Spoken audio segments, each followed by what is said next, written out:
¿vale? Esta es una reflexión de lo que yo llamo filosofía cuántica. Cada ser es universo. ¿Qué se quiere decir? Que no hay un universo al margen de los seres. Uno puede vivir como bodhisattva o como insecto, y esa actitud, esa postura, es universo. De modo que el universo no es de una determinada manera, sino que fluctúa según el conjunto de las actitudes,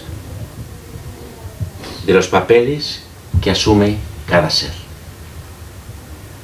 De ahí que vivamos en un universo pulsante, vivo, proteico, evolutivo e involutivo.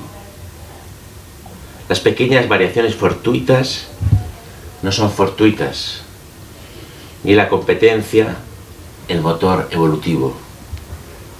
El curso del universo es el curso de las actitudes, que pueden ser competitivas, coloniales, pero también empáticas, de una pasividad alerta, que pueden hinchar o contraer el universo. Ese curso lo marca el coraje del héroe, la villanía del villano y la mezquindad del burgués. De ahí que el universo pueda ser a la vez divino y amoroso, o frío y mecánico. No hay idealismo alguno aquí. Los seres se organizan y ocupan su puesto en la escala de los seres en función de su sensibilidad, del alcance de su percepción. Se trata de una escala de sensibilidades y dentro de estas, de actitudes. La mente del mundo, que es memoria, deseo y lenguaje, es el diálogo o la batalla entre estas sensibilidades y actitudes. En ella navegamos. En ella hemos de encontrar nuestro propio puesto en el cosmos. Desde ciertos lugares de la mente, el mundo es un mecanismo ciego, frío e indiferente. Desde ciertos lugares de la mente, vivimos todos en la mente del mundo, y desde ciertos lugares el mundo es así, es un mecanismo frío, neutro, mecánico, cuyo destino está escrito. Como está escrita la trayectoria de una bala una vez conocidas sus condiciones iniciales. Donde ya está todo decidido, lo sepamos o no. Donde la partida ya está jugada. Y no por jugar, aunque lo parezca. Desde otro lugar de la mente, el mundo es un festival colorido de sorpresas. Una fuente inagotable de creatividad, pulsante, palpitante.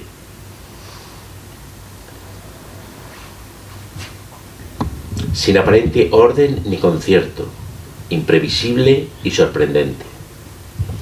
Desde un tercer lugar de la mente, a los que estamos viendo la escala de sensibilidades, el mundo manifiesto es símbolo de una verdad no manifiesta, un símbolo de la belleza, la bondad y la verdad.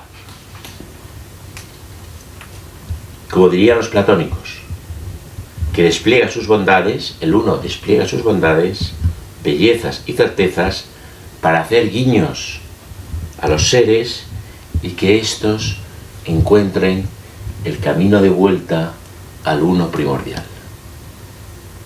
Desde un cuarto lugar, y desde este lugar vamos a hablar, no os preocupéis que no voy a leer todo el rato, ¿vale? Esta es la introducción, pero desde un cuarto lugar, y este es nuestro lugar en la mente del mundo, el lugar que yo propongo, ¿vale? Y este es el lugar cuántico.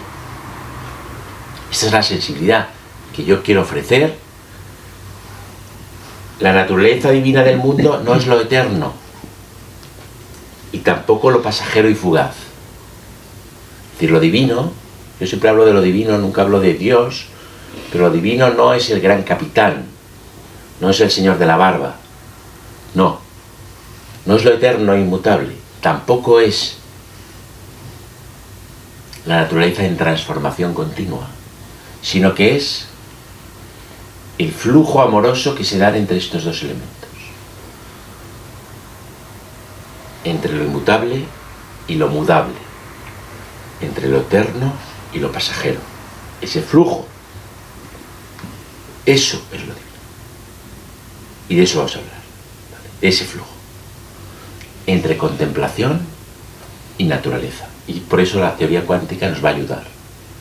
Contemplación, el investigador que observa, y la naturaleza. Repito, lo divino no es lo inmutable ni la transformación continua, sino el magnetismo entre lo que no se mueve y lo que se mueve, entre espíritu y naturaleza. Lo divino no es el señor de la barba ni el gran capitán, tampoco el río de Heráclito. Lo divino es una relación, ¿vale? Este es un concepto muy importante en mi filosofía, el relacionismo.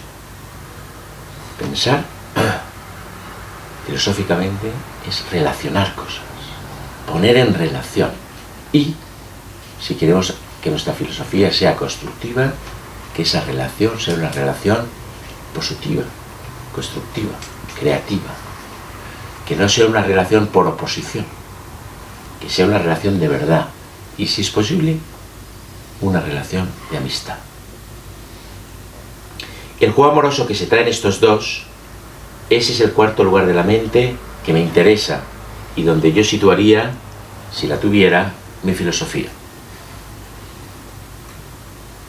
Pero he decidido, aquí hago un guiño, esto no es posible, pero esto es una especie de manifiesto, pero he decidido abandonar todas las opiniones, por la sencilla razón de que advierto que todas ellas son posibles. Esas cuatro sensibilidades que hemos visto. Que lo que llamamos realidad permite que cada cual se sitúe, de acuerdo a su temperamento, en uno u otro lugar en la mente del mundo. Y desde este lo contemple. Todas estas perspectivas son reales, pues reales son los seres que las viven. Esto es muy importante, ¿vale? No es que haya una perspectiva que es la que yo propongo, que sea la real y las otras, no. Todas son reales. Esto es lo que Niels Bohr llamaba el principio de complementariedad. Todas son reales. Porque todas las viven los seres. Y hemos dicho que el universo son los seres. Eso no es un espacio y tiempo abstracto, no. En el modelo que yo os voy a proponer, en el universo todo percibe y siente. Todo. El átomo también. ¿Vale?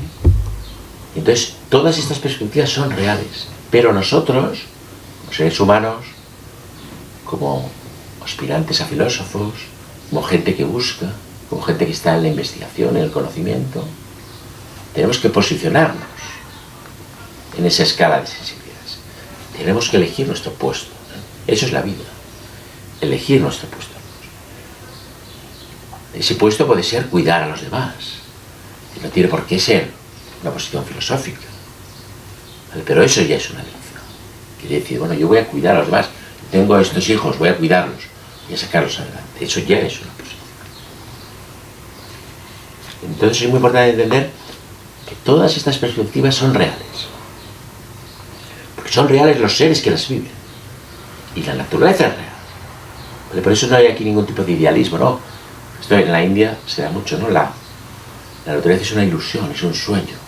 No. La naturaleza crea muchas ilusiones, pero es real. Como real es la conciencia que la observa. ¿Vale? Y a lo que hay que atender precisamente es al flujo que hay entre los dos, entre conciencia y naturaleza.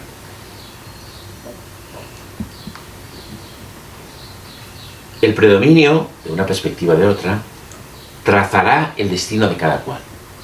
Esto es muy importante, esto es muy budista. La posición, el predominio de esa sensibilidad en una u otra dirección tiene unas consecuencias reales, y esas consecuencias son el destino de cada cual. nuestro destino, como seres sensibles.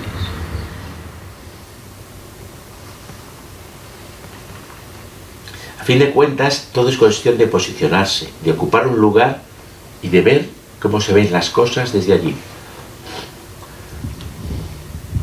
Algunos budistas soñaron con la posibilidad de no ocupar ninguno en particular, o de ocuparlos todos para desdramatizar el asunto, para hacer de la cuestión de la posición una cuestión ligera, jovial, más estética que moral. La idolatría política, como la tecnológica, son ingenuas, propias de almas cándidas que no acaban de entender cómo habla el universo. ¿Vale? De esto vamos a hablar aquí también. ¿Cómo habla el universo? Esto es una pregunta fundamental.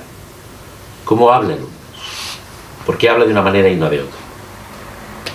Que esa hablar de una manera y no de otra va a tener que ver con nuestra propia posición y con nuestra manera de preguntar al universo. ¿Y qué tipo de preguntas resulta más cauto no hacerle? Esta es otra cuestión fundamental, que es la cuestión de la tecnología. ¿Qué preguntas es más cauto no hacer al universo? Hay ciertas preguntas que es mejor no hacerle. ¿Vale? Es como si estuviéramos ante un rey o ante alguien muy poderoso. Hay ciertos temas que es mejor no entrar, ¿no? Pues esto es igual. Sin embargo, la idolatría moral, la del fariseo o del que se pasa la vida juzgando a los demás, quizás sea la más peligrosa. ¿Vale? Hemos hablado de idolatría política, el sistema que nos va a sacar las castañas del fuego, sistema político, como si un sistema pudiera salvar al individuo. La idolatría tecnológica, que es la misma que la política, es decir, una serie de maquinitas que nos van a solucionar nuestros problemas, algo que nunca va a ocurrir. Y la idolatría moral, que es la del fariseo, la del que está juzgando siempre, ¿no? Que es una posición también, pero es quizá la más peligrosa, el lugar más oscuro y opaco, donde se remueve el odio, la codicia y la crueldad. Muy bien, entonces, que no vemos el mundo como es, porque no es de ninguna manera. Recordaos lo que hemos leído, ¿no? De las sensibilidades, todas reales. No es de ninguna manera, es un universo fluctuante, pulsante, cambiante. El universo no es como es, no vemos el universo como es objetivamente, porque esa objetividad es una intersubjetividad de muchísimos sujetos, sino vemos el universo como somos. ¿Vale? Si yo soy una persona positiva, alerta, veo un universo positivo, alerta. Si soy una persona negativa, veo oscuridad por todos lados, etc. Esto lo hemos experimentado todos, y cualquiera que haya estado deprimido lo sabe. El deprimido ve un universo tétrico. Tétrico. Y el místico ve un universo lleno de amor. Los dos son reales. Como es real el universo que ve y siente el insecto, y el universo que ve y siente el astrofísico moderno. Los dos son reales. No hay uno más real que otro. Esto es muy importante. Esta es una idea que yo quiero que salgamos de este seminario con esta idea, que es un pluralismo radical. Aunque no le gusta el cuadro,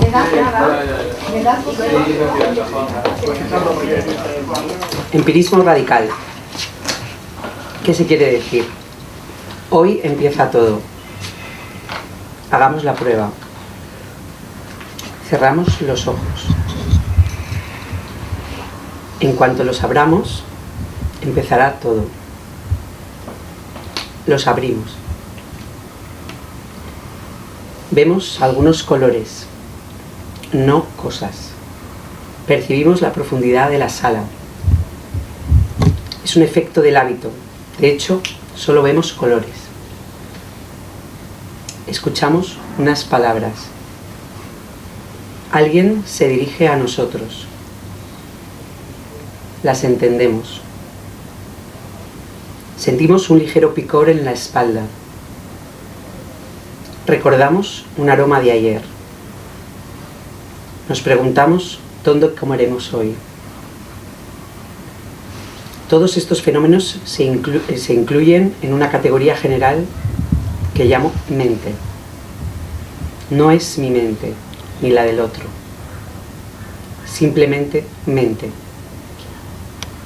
Vivimos en la mente del mundo y debemos navegar y orientarnos en ella.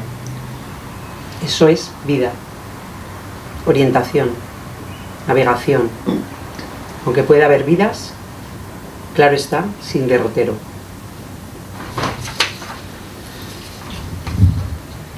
Mente es, pues, percepción, recuerdo, intención, lenguaje, sensación, razonamiento, encadenamiento de palabras que recordamos y sabemos asociar. Todos estos factores hacen la mente, y casi ninguno egoico, por lo que sería inadecuado hablar de mi mente. ¿Puedes repetir ese párrafo? Sí. Casi ninguno es egoico. Todos estos factores, desde el principio, es que aquí no lo- mente. Sí. Desde el Ahí, principio. sí. Vale. Aquí hay una razón. Es, ¿no? Claro. Mente es, pues, percepción, recuerdo, intención, lenguaje, sensación, razonamiento, encadenamiento de palabras que recordamos y sabemos asociar. Todos estos factores hacen la mente y casi ninguno es egoico, por lo que sería inadecuado hablar de mi mente. De ahí que el idealismo sea un espejismo, una filosofía desorientada. Mi mente no crea el mundo, pues no hay por dónde delimitar ese mí. Veámoslo. La percepción. ¿Vale? El idealismo es la doctrina filosófica que dice: mi mente crea el mundo. Aquí lo que se sostiene es otra cosa completamente diferente. La mente no es egoica. ¿Vale? Ahora lo vamos a ver paso a paso con esos 6 elementos que constituyen lo que yo llamo mente. ¿Vale? Y vamos a ver cómo muchos de ellos no son egoicos, no son míos solo. Yo participo de ellos. ¿Vale? El más evidente es el lenguaje. El lenguaje, yo tengo mi propio lenguaje, pero para que sea entendido, el lenguaje es un fenómeno colectivo, histórico, geográfico, es decir, es un fenómeno compartido. Para entendernos a nosotros mismos utilizamos palabras que nosotros no hemos inventado, palabras que hemos heredado y que en cierto modo nos constituyen, ¿vale? Y vamos a ir viendo cómo esos elementos de la mente no son míos exclusivamente, sino que el yo participa de ellos, ¿vale? La percepción. Vamos a ir despacio, yo voy a interrumpir a Marta de vez en cuando para aclarar, ¿vale? ¿Pertenece al cuerpo lo que el ojo mira y el modo en el que lo mira? ¿Vale? Pertenece al cuerpo lo que el ojo mira y el modo en que lo mira, es decir, si yo miro a Lucía, ¿vale? Y la miro de una determinada manera, esa manera en la que yo tengo de mirar a Lucía, ¿pertenece a mi cuerpo? ¿Pertenece a Lucía? ¿Pertenece a la corriente magnética que se establece entre Lucía y yo, entre yo y Lucía? ¿Vale? ¿Es completamente mía? No. Abrimos los ojos y no podemos elegir lo que vamos a ver. Con lo cual la percepción no es un fenómeno egoico, ¿vale? Vivimos en un mundo, y esta es un poco una de las teorías fundamentales del libro, donde todo percibe y siente. Todo. El mineral o el tejido tiene una percepción más lenta, que se van a ir transformando. Vamos a ver con la teoría cuántica que el átomo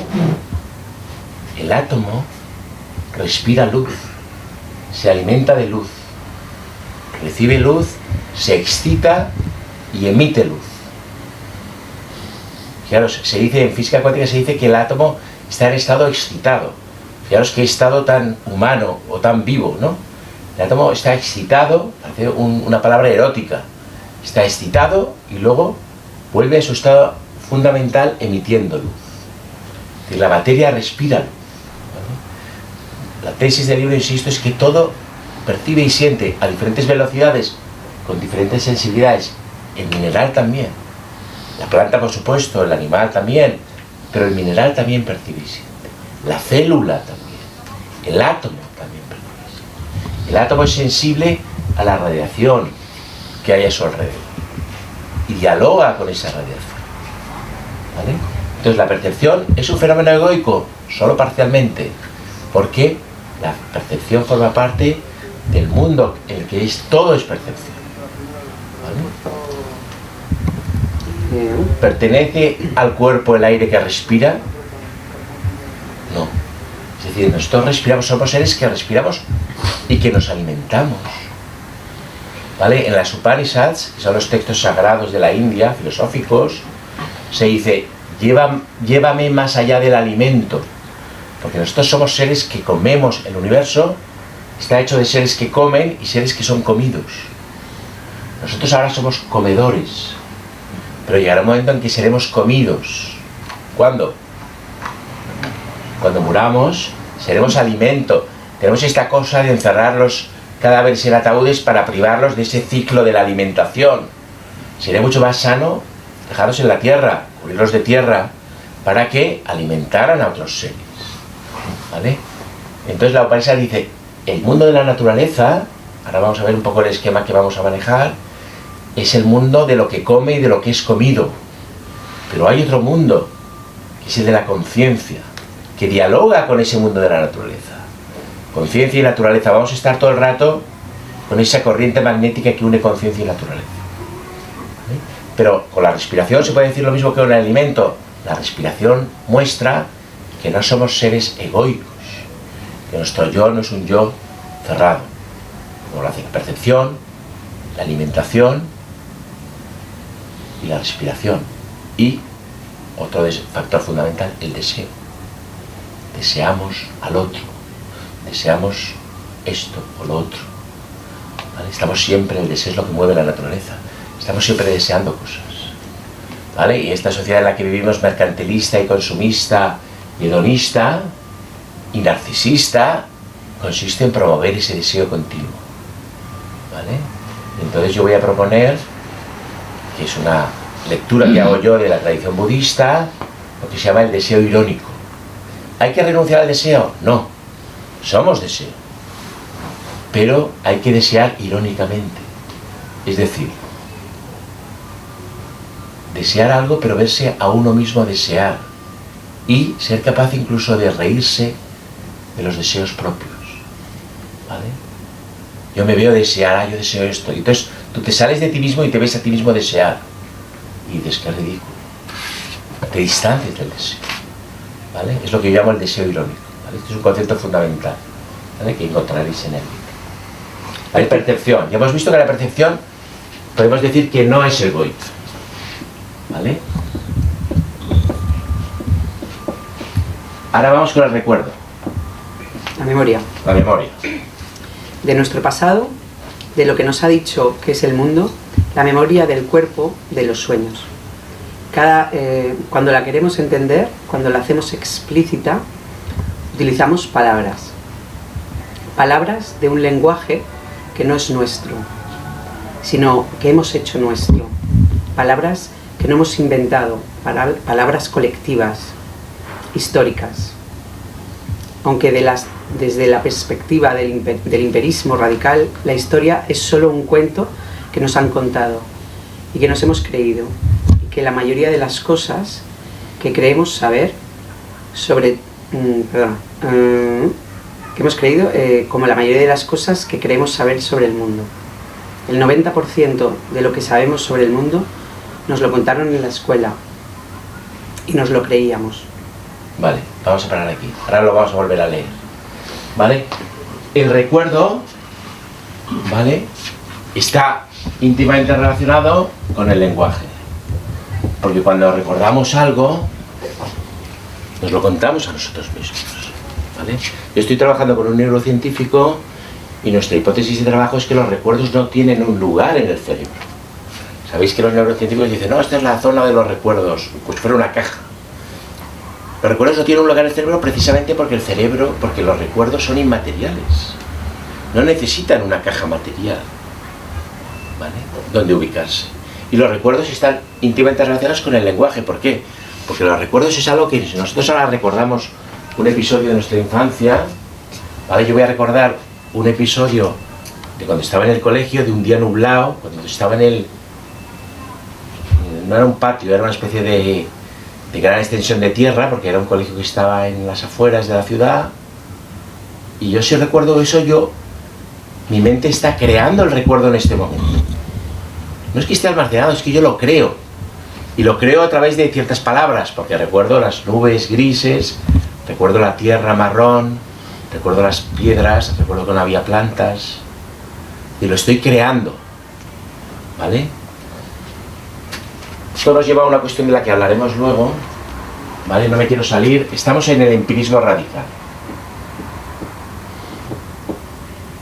¿vale? Todas estas nociones son de lo que yo llamo el empirismo radical, que es una idea de William James, filósofo que a mí me gustó mucho, que es el fundador de la psicología moderna, ¿vale? Pero todo esto nos lleva a la tesis de este libro, que es el mundo es mente, todas estas cosas, incluso la materia es una experiencia mental, ¿vale? La materia es algo que yo experimento con mi propia mente, y dentro de esa mente está el cerebro. Dentro de la mente del mundo hay un objeto que llamamos cerebro, ¿vale? Fijaros que en la visión dominante de la neurociencia actual, el cerebro es el que produce la mente, ¿vale? Esto es lo que piensa la neurociencia. Esto es lo que pensamos los empíricos radicales. El cerebro está dentro de la mente, no la mente dentro del cerebro, ¿vale? Esto se podría decir en el esquema este, podríamos poner aquí la mente, ¿vale? Esto es lo que nos han contado. Pero lo que nos han contado es lenguaje, es recuerdo, ¿vale?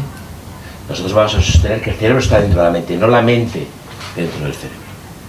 Había una frase del siglo XVIII que se decía: el cerebro produce el pensamiento como el hígado la bilis. Esto es una frase del siglo XVIII, estamos todavía ahí. Y esto lo creen muchos neurocientíficos. Pero la bilis, las células de la bilis, tienen la misma naturaleza que las células del hígado. O sea, el hígado produce bilis, pero los pensamientos no tienen nada que ver con la naturaleza de las reacciones electroquímicas que ocurren en el cerebro. Están en niveles de realidad completamente diferentes. Pero sin embargo, como vivimos en el paradigma materialista, científico, tiene que haber algo de materia que produzca eso inmaterial que no podemos explicar. Y eso de materia es el cerebro. Y en la neurociencia actual hay una idolatría del cerebro. El cerebro es el nuevo ídolo. De una amiga a la que quiero mucho, Nazari Castellanos, que va con su cerebro y lo enseña, ¿vale? Es el nuevo ídolo, ¿vale? Cuando en realidad el cerebro es materia gris, y ahí no vamos a sacar ni los recuerdos, ni las intuiciones, ni el amor, porque están en otra categoría, en otra naturaleza. Madagascar es una isla. El empirista radical lo pone en duda. ¿Vale? Entonces, esto es muy importante. Casi todo, yo diría que el 85, el 90% de las cosas que sabemos del mundo nos las han contado, nos las hemos creído y hemos hecho bien, porque quien nos la contaba era una persona autorizada para hacerlo, ¿no? Y Madagascar es una isla. Nos han dicho que es una isla. Algunos de nosotros aquí, incluso Jaime, que ahora viaja mucho, ¿la ha circunnavegado para constatar que es una isla? No, nos lo creemos. Pero esto pasa con casi todo lo que nos dicen que es el mundo. El empirista radical deja la cuestión en suspenso. Bueno, no lo sé, eso dicen. Es una isla. Por ejemplo, pueden decir, el Everest es el monte más alto del mundo. Bueno, eso dice. Yo lo puedo haber subido, pero incluso no lo sabría, porque no tengo la vara de medir. Me lo creo, los expertos lo dicen. Y esto nos lleva a una cuestión fundamental, que también quiero que salgamos de este seminario con esta idea. Y es que la objetividad, lo que llamamos conocimiento objetivo, es el consenso de los especialistas. Y esto tiene que ver con lo que hablábamos en el descanso. la objetividad es el consenso de los expertos. Y os voy a poner un ejemplo. Yo soy un experto en budismo, ¿vale? Y entonces nos congregaron a un congreso internacional donde había que decidir la fecha de Buda. La fecha en la que había vivido Buda. Y entonces, dentro de los expertos del mundo, había un grupo que consideraba, por ciertos datos, y tenía sus argumentos legítimos, que Buda era del siglo VI. Había otro grupo de especialistas que tiene mucho que ver con las deudas académicas y con las amistades y con los grupos de investigación, que sostenía que era del siglo V, antes de Cristo. Y había un tercer grupo que sostenía que era del siglo IV. ¿Vale? El congreso era para decidir cuál era la fecha. Había más, digamos, detalle, pero no vamos a entrar en los detalles, para que captéis la idea. ¿Vale? Hay un debate, cada uno expone sus argumentos, y al final se vota. Y sale que es siglo VI. Por un voto. Imaginaros que el del grupo del siglo VI hubiera tenido una diarrea y no hubiera podido ir a votar. Hubiera salido siglo V. Pasa como lo que pasó con la pandemia, con el lockout, con el confinamiento, si era constitucional o no. Por un voto salió que no lo era. Es decir, que lo que llamamos objetividad está sujeto a ese consenso y a esas votaciones entre los expertos que deciden. Entonces salió siglo VI, pero podía haber salido siglo V. Y lo que figura en las enciclopedias, en la enciclopedia británica, es siglo VI, porque es lo que salió de ese congreso. Pero ese conocimiento objetivo es un conocimiento intersubjetivo de sujetos que tienen sus deseos, sus pasiones, sus ambiciones. Porque yo puedo haber votado siglo VI porque me quiero ganar al que propone siglo VI y lidera ese grupo. Y entonces me paso a su grupo como el que pasa de partido, ¿vale? Es decir, que todas esas pasiones, todas esas ambiciones intelectuales, académicas, forman parte de lo que nosotros llamamos objetividad. Ahora se ha visto con la pandemia, ¿no? Ha habido un discurso oficial sobre lo que era este virus, y ese discurso viene de los expertos. Había otros expertos que diferían, pero no han tenido la oportunidad de hacerse oír por las circunstancias que fueran. Eso es la objetividad. Un producto intersubjetivo. ¿Vale? ¿Qué tiene que ver con el lenguaje? Tiene que ver con los recuerdos, porque tiene que ver con todo lo que nos han enseñado que es el mundo, ¿vale? Y por supuesto tiene que ver con las intenciones y con los deseos, porque el conocimiento siempre está sujeto a deseos. El investigador aspira a ser premio Nobel y a veces pasa por encima de lo que sea para cumplir ese deseo. ¿Vale? No lo aceptará hasta que lo circunnavegue. Ahí estamos, Madagascar, es un ejemplo, como muy elemental, pero esto con todo. ¿Vale? De hecho, no podemos probar todas las cosas porque no nos daría la vida. Es decir, si yo me tengo que poner a prueba todo lo que me han dicho que es el mundo, ¿no? Pues claro, no podría vivir. Tenemos que tener esa confianza en lo que nos han contado, que forma parte del recuerdo y del lenguaje, que los dos son fenómenos mentales. ¿Vale? Esa confianza o desconfianza en lo que alguien dijo sobre el mundo, el recuerdo de lo que dijo o la esperanza sobre lo que sucederá con el mundo, son tanto individuales como colectivos. Tampoco son egoicos. ¿Vale? No es egoico, es individual y colectivo al mismo tiempo. ¿Vale? Y la imagen que yo quiero que os quedéis es que el mundo es una onda mental muy compleja, y los individuos, que también son mentes, participan de esa mente del mundo.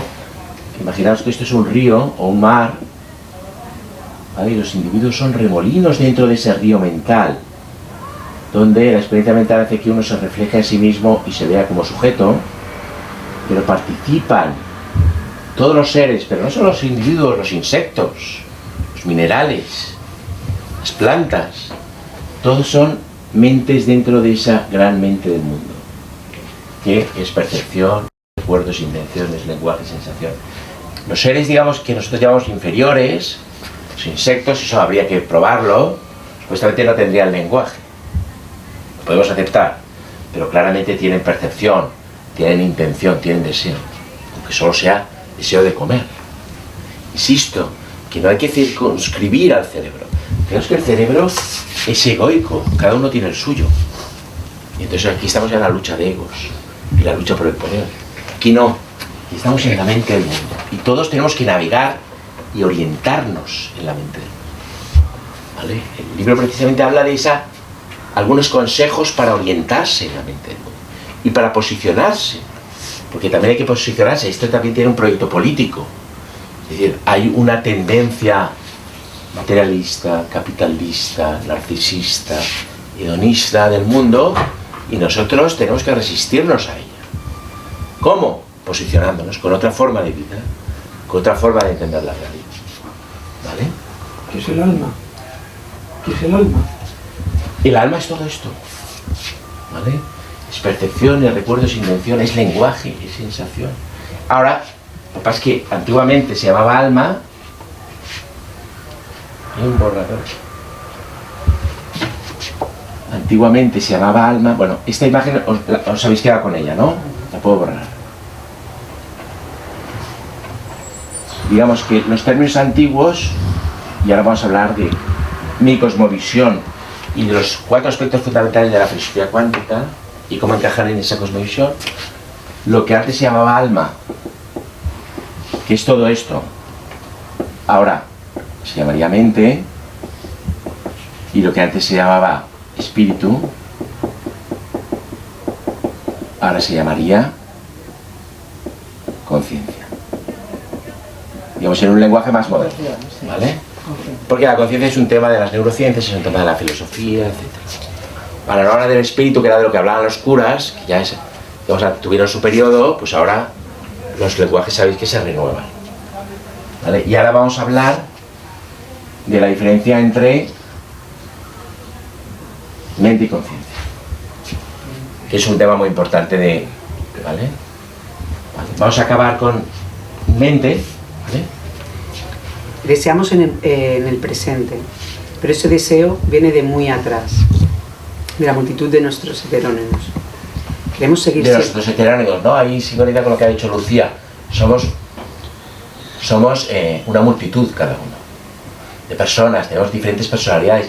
De hecho, los demás nos obligan a comportarnos de una determinada manera porque proyectan sobre nosotros una actitud. Yo recuerdo, por ejemplo, yo cuando era niño era muy travieso, ¿vale? Pero era buen estudiante y daba clases de matemáticas y me ganaba la vida, o sea, a mí me gustaba mucho viajar y yo me pagaba los viajes por ejemplo, yo no soy tan viejo, pero crucé el muro de Berlín. ¿Por qué? Porque a los 19 años yo estaba en Berlín y estaba en Berlín porque me había pagado el viaje con mis clases de matemáticas, ¿vale? Entonces, pero yo era muy travieso y muy golfo. Y entonces había una chica que vivía en un barrio donde yo daba clases de matemáticas y siempre me la encontraba, me decía, ¿de dónde vienes? Y yo decía, vengo de dar clases de matemáticas. Entonces me veía como el niño modelo, ¿no?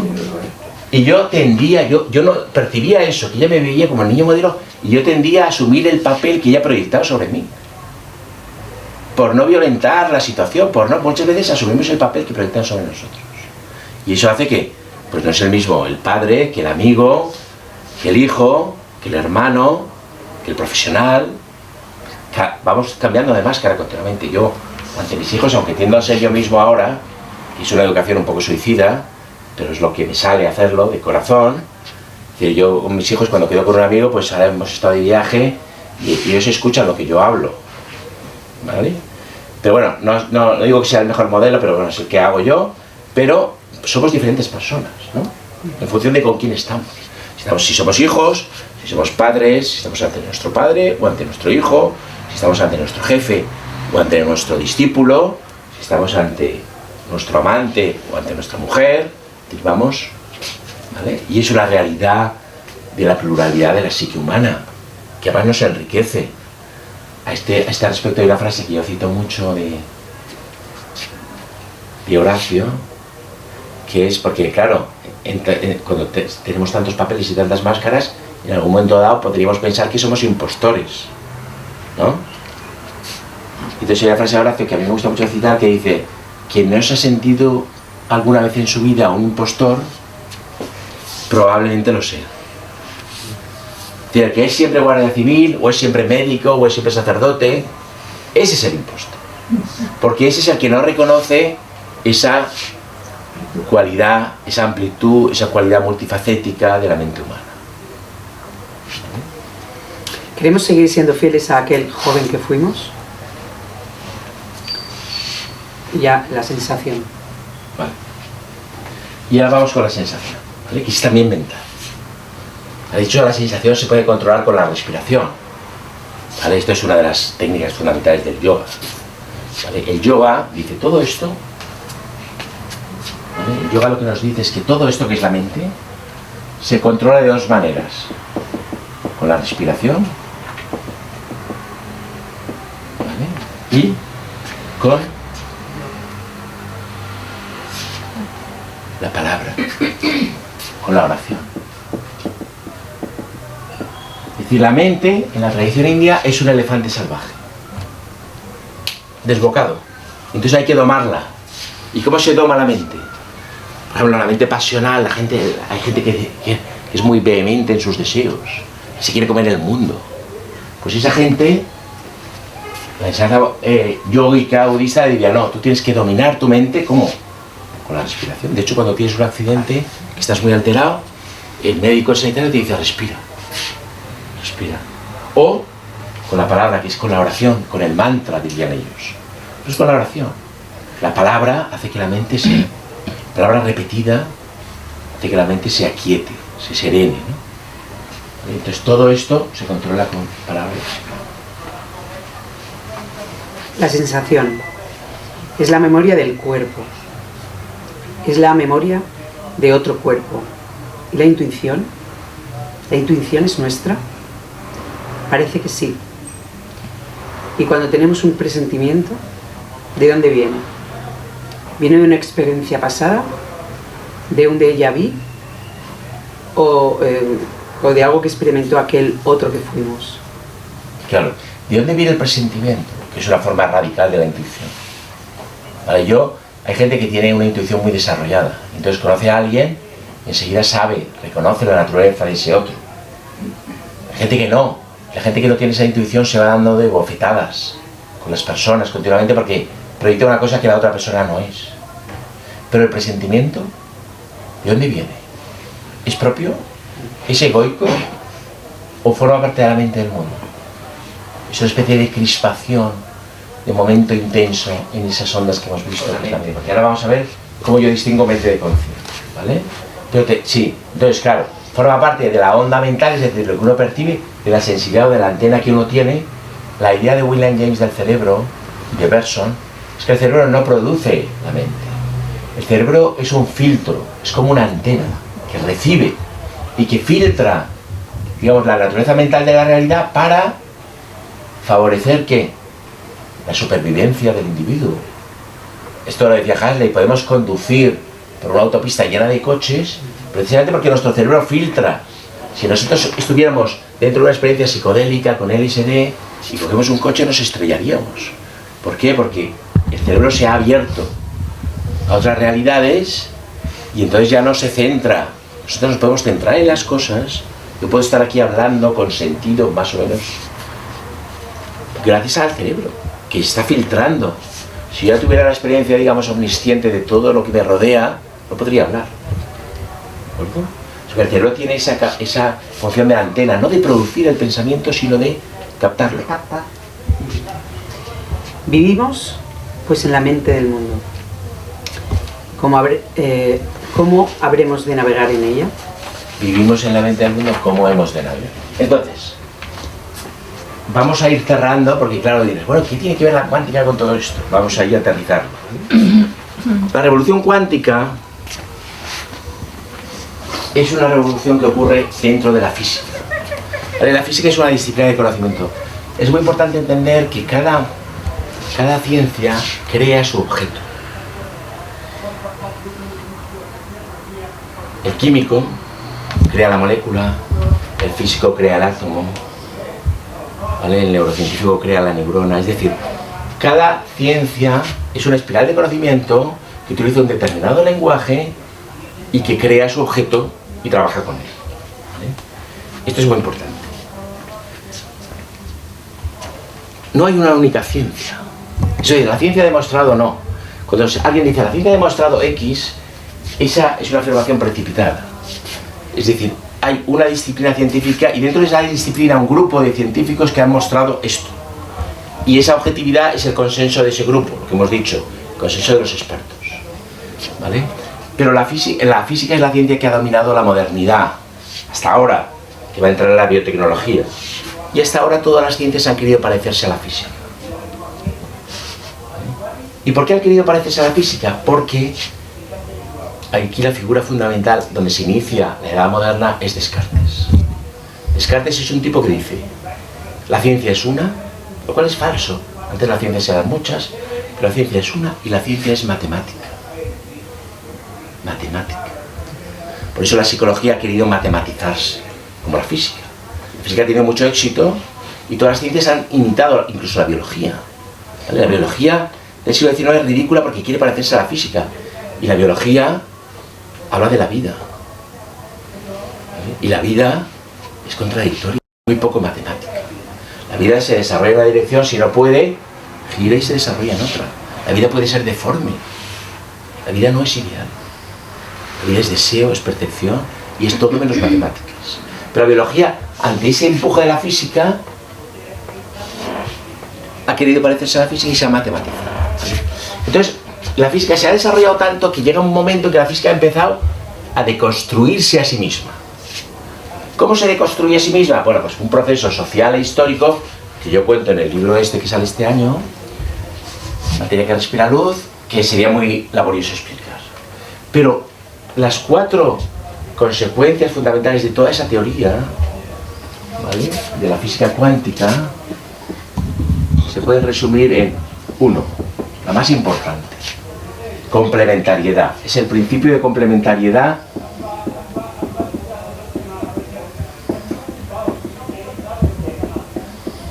que formula Niels Bohr, que es el gran artífice de la teoría cuántica, es este danés.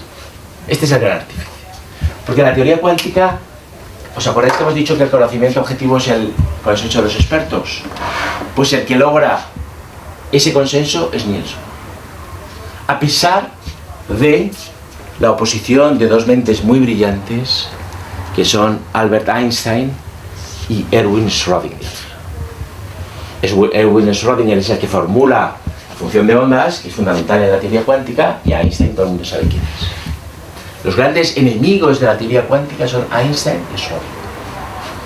De Broglie es muy importante al principio y luego se vuelve, digamos, enemigo. Pero esos son los importantes. Y Niels Bohr es el que logra el consenso. ¿Vale? ¿Cómo lo hace? Hay un debate muy importante en 1927 entre Einstein y Bohr sobre la naturaleza de la realidad. ¿Por qué? Bohr mantiene el principio de complementariedad y Einstein piensa que hay una realidad externa que funciona por sí misma. ¿Vale? Y Bohr dice que no.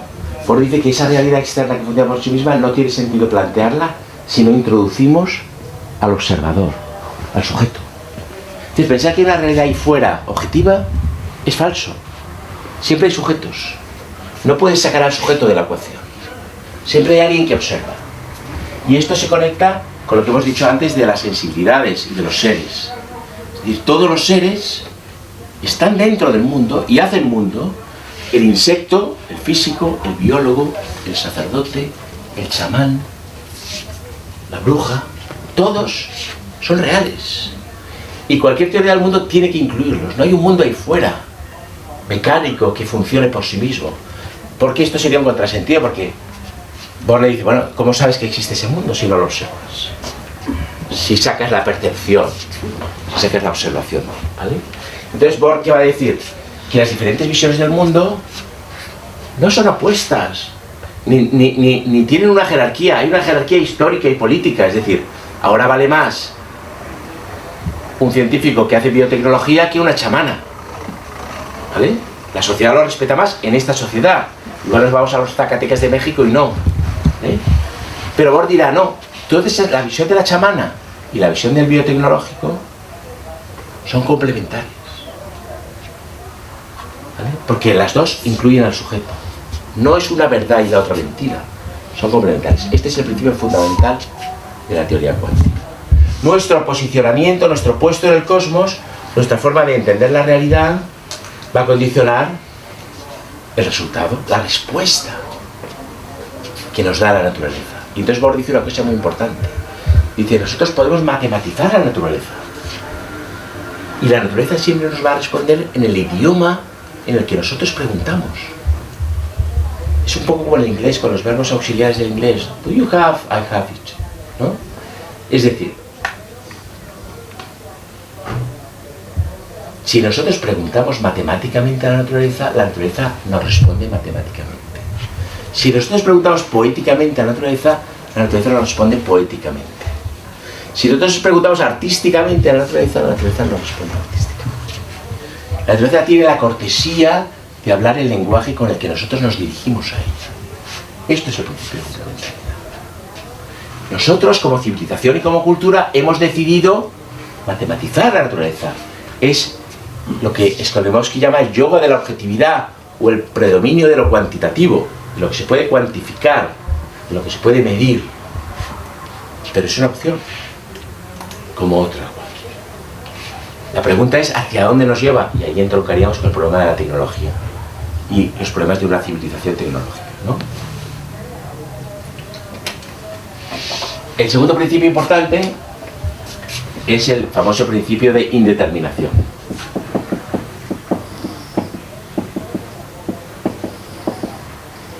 ¿Vale? Que es el principio de Heisenberg. ¿Vale? La naturaleza al parecer es indeterminada. Es decir, no está determinada. Esta fantasía de Laplace, de si conozco las condiciones iniciales del universo voy a conocer su evolución, es falsa. Eso es lo que nos está diciendo la teoría cuántica. Es una ilusión. Con un proyectil, desde un punto de vista físico y controlando un poco el rozamiento del aire y tal, yo puedo calcular la trayectoria y saber dónde va a llegar. Nosotros en astrofísica nos hacían un ejercicio en navegación espacial que era mandar un satélite a la Luna. ¿Vale? Y ahí no hace falta ni siquiera utilizar la relatividad general de Einstein, basta con la física de Newton para tú poner un satélite en la Luna. Y el satélite llega. ¿Vale? Luego Einstein... Eso en la cuántica no funciona así. No, el mundo cuántico lo que nos dice es que eso es algo que funciona localmente. Es decir, la geometría de Euclides, ¿vale?, que es con la que se hacen los edificios, para hacer este edificio no hace falta utilizar geometrías no euclidianas, como la de Riemann, basta con Euclides, ¿vale? Pero la cuántica lo que nos dice es que esa geometría funciona localmente, funciona en la distancia corta, es decir, es una geometría de pueblo, es pueblerina, funciona en el pueblo, pero si nos vamos más allá de la Luna ya no funciona, ¿vale? Hay que utilizar otras geometrías. Esto es muy interesante, ¿no? ¿Vale? Entonces, lo que nos está diciendo la cuántica es que el mundo subatómico está indeterminado, ¿vale? El tercer aspecto fundamental es la acausalidad.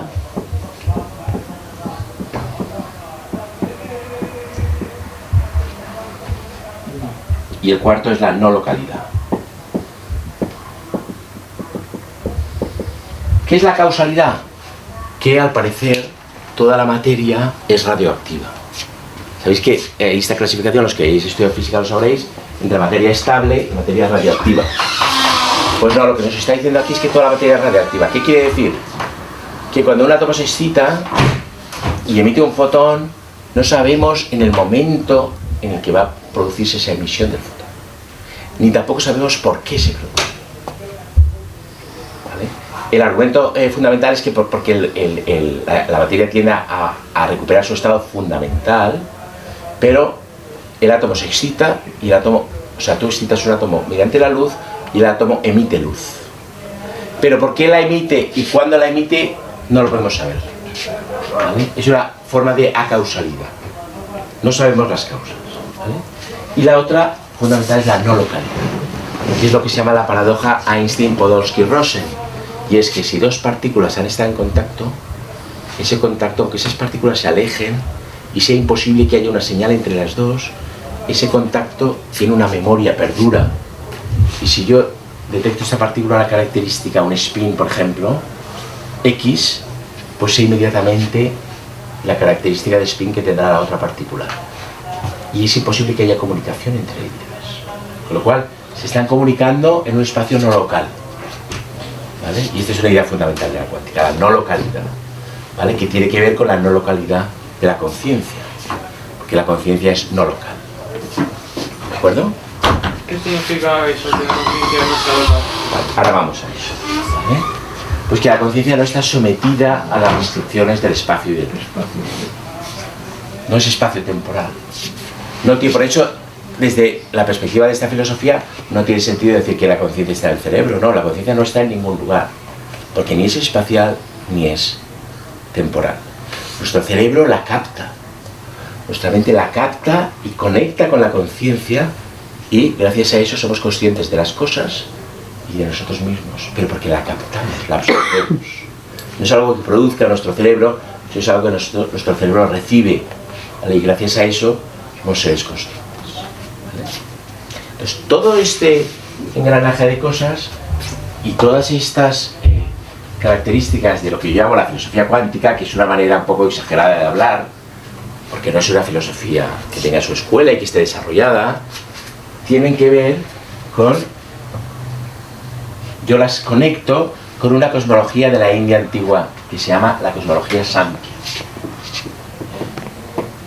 ¿Vale? Esto aparece en un libro mío que se llama La mente diáfana. Es un libro anterior a este, es un libro gordo, y es una historia del pensamiento indio. La mente diáfana. Y entonces aquí hay un capítulo sobre el Samkhya, que para mí es la filosofía más interesante de la India antigua. Más interesante incluso que el budismo.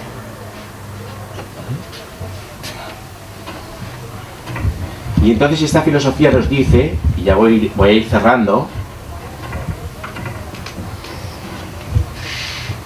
que este universo, sí, tengo que cerrar ya, que este universo es la interacción entre dos principios que son eternos, que nunca fueron creados, que uno es la conciencia y otro es la naturaleza. Los dos son reales, ¿vale? Esto es muy importante. La naturaleza es real, no es que la cree la conciencia.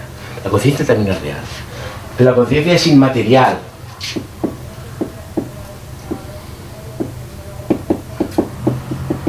E inmutable,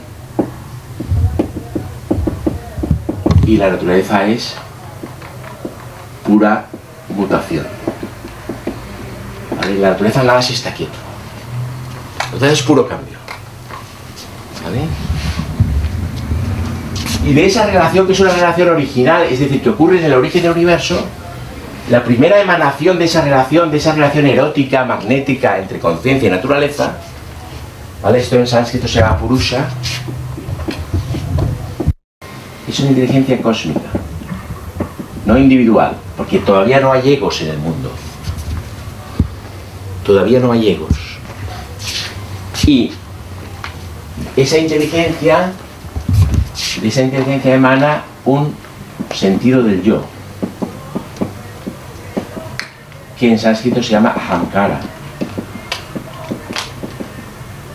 Es decir, primero hay una inteligencia cósmica y la inteligencia se fabrica un yo para poder ejercer sus funciones. Y ese yo crea una mente. ¿Vale? Entonces la mente, que hemos visto que era percepción, sensación, lenguaje, intuición, proyecto, futuro, fijaros dónde está. Y fijaros dónde está la conciencia. Los budistas dirían, la mente es samsara, la rueda de la existencia. Aquí está la mente, es la mente del mundo. La conciencia está fuera. Pero fijaros que no podemos decir que está fuera, porque fuera es un término espacial. Y la conciencia está fuera de cualquier categoría del espacio-tiempo. La mente, nuestra alma, es espacio-temporal. Es percepción, pero un espacio-temporal colectivo. Pero la conciencia está fuera de la mente. Insisto, ese fuera hay que tomarlo con precaución, porque, insisto, es un término espacial. Pero no está. Hay una frase de Novalis, y con eso voy a cerrar, que dice: el ser humano es ese ser que vive al mismo tiempo dentro y fuera de la naturaleza. El hombre es ese ser, la persona, es ese ser que vive al mismo tiempo dentro y fuera de la naturaleza. Vive en el mundo de la mutación y la transformación continua, donde nada se está quieto, pero al mismo tiempo puede ser consciente, su mente puede captar la conciencia, recibirla como si fuera una antena y ponerla a jugar en el mundo. ¿Vale? Es muy importante entender que conciencia aquí no es conciencia moral, sino es conciencia como saberse ser. Yo soy consciente de que estoy aquí en Ibiza ante vosotros hablando. Vosotros sois conscientes de que habéis venido aquí y estáis escuchando esta visión, ¿vale?, en la mente. Muchas gracias.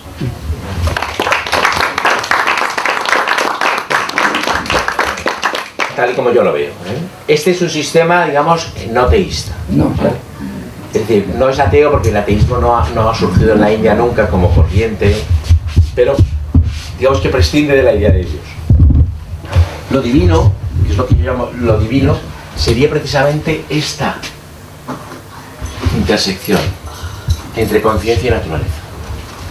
Ahí estaría lo divino, que no es un señor de la barba, no es un gran capitán, sino que es lo divino. Pero este universo, yo que soy un pagano, digamos, que mi pensamiento es un pensamiento muy antiguo de la antigüedad, esto sería lo que los antiguos llamaban lo divino. Cuando María Zambrana habla del hombre y lo divino, está hablando de eso. Pues Simone Weil, hay muchos pensadores que están recuperando esta idea. Y esto fundamentalmente es, y esto se conecta con la tradición mística, una forma de amor. ¿Vale? De hecho, los filósofos Samkhya utilizan el símil del espectador, que es el Purusha, que es la conciencia, y la naturaleza, que es la bailarina. La bailarina sale al escenario, hace su performance y luego se retira. Pues el universo hace su performance, que es su expansión, el Big Bang, el universo se expande y se retira. ¿Y por qué lo hace? Para complacer a la conciencia. ¿Vale? Ella, la naturaleza es femenina, el espíritu, la conciencia es masculina. ¿Vale? Ese es un poco el modelo que yo manejo. Y lo manejo, esto es muy importante entenderlo, de manera irónica. Es decir, yo me he criado en el escepticismo budista con un filósofo que se llama Nagarjuna, que escribió un libro que se llamaba Abandono de todas las opiniones. Yo no quiero tener ninguna opinión. Las opiniones son ruido mental. Yo esto lo utilizo como esquema, como hipótesis de trabajo, pero ni trataré de convencer a nadie de que se adhiera a este esquema, ni tengo un apego fundamental por él, ¿vale? Me parece un buen elemento, un buen prisma para acercarme a lo real. ¿De acuerdo? Esto es muy importante. Es decir, tengo una relación irónica con esta filosofía. Más cuestiones.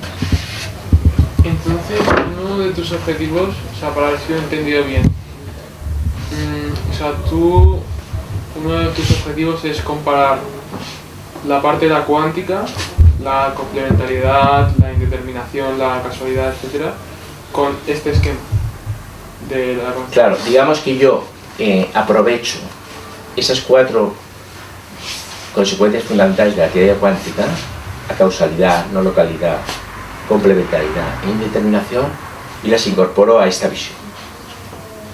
¿Vale?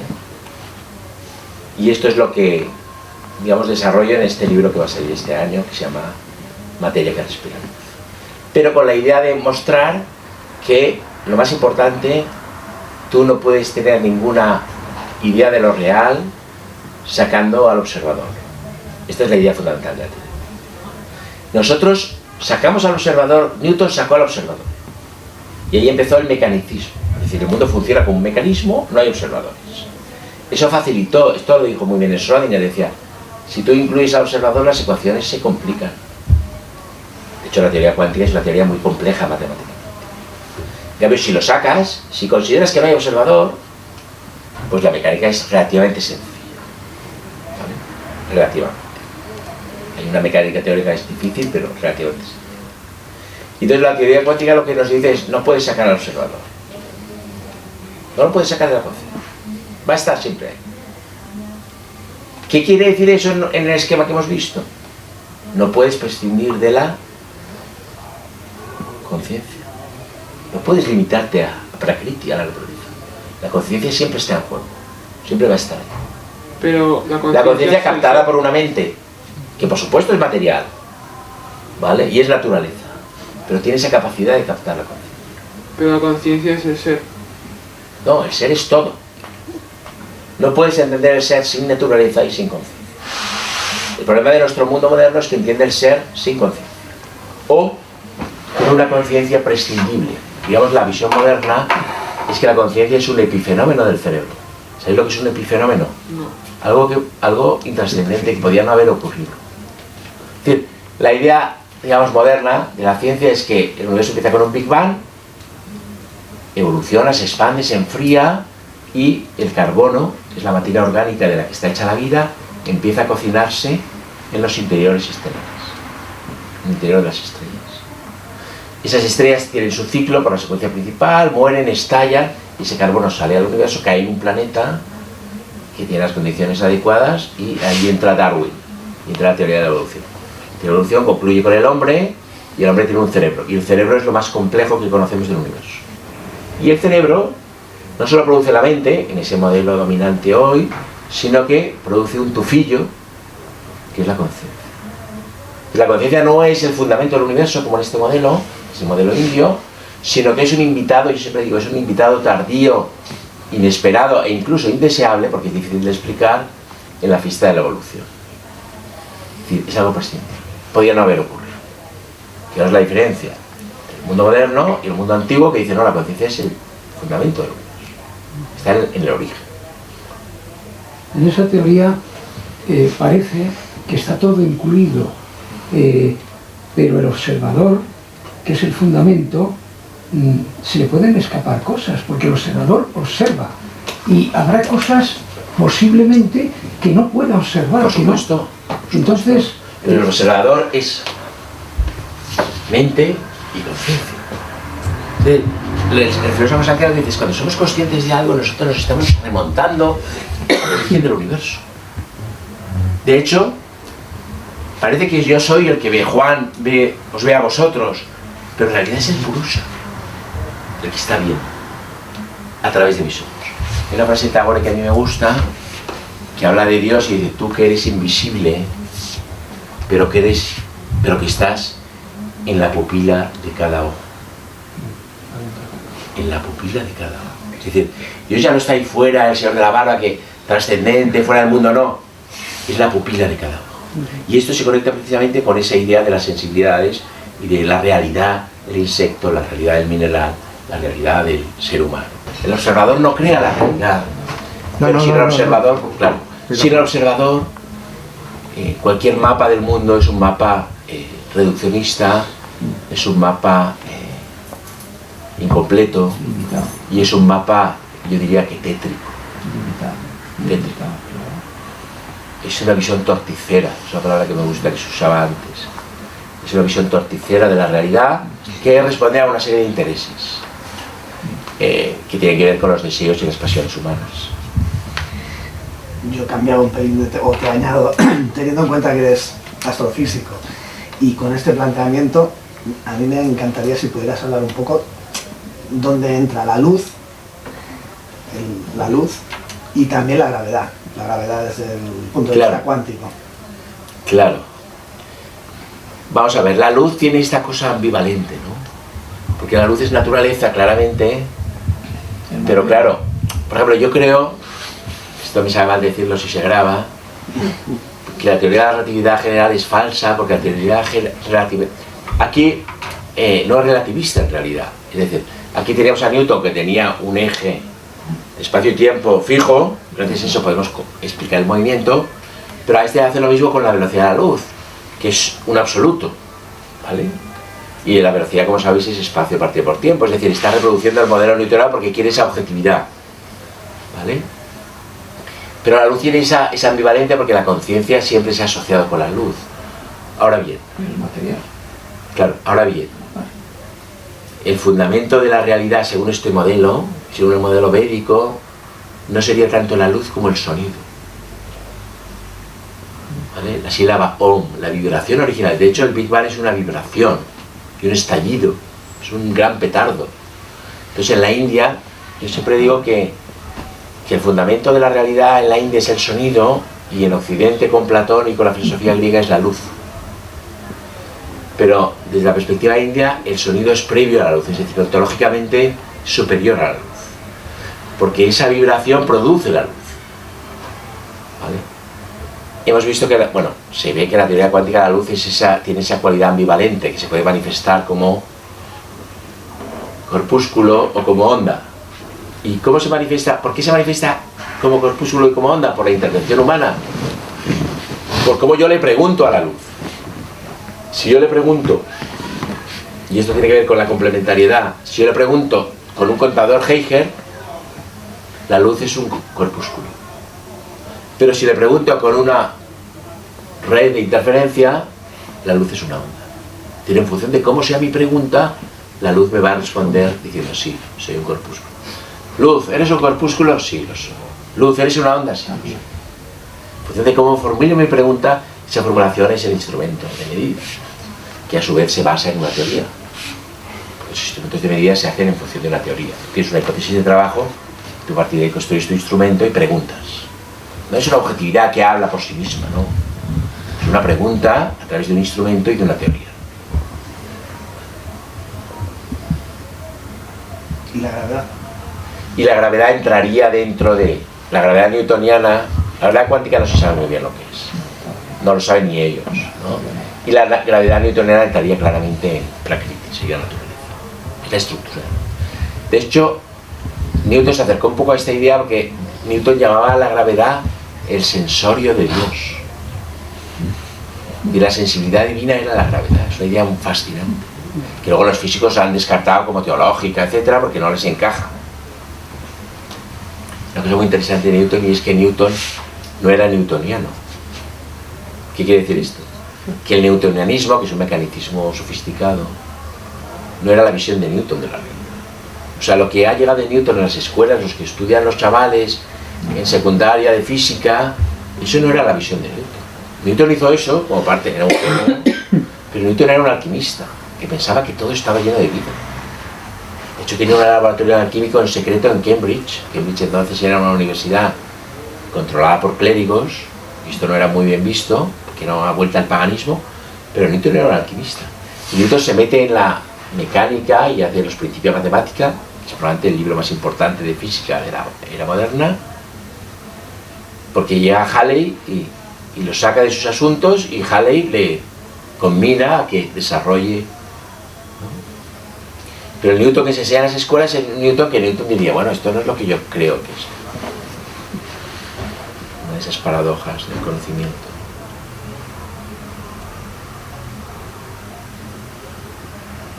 Muy bien, pues nos vamos a comer. Esperemos que esto sirva de introducción.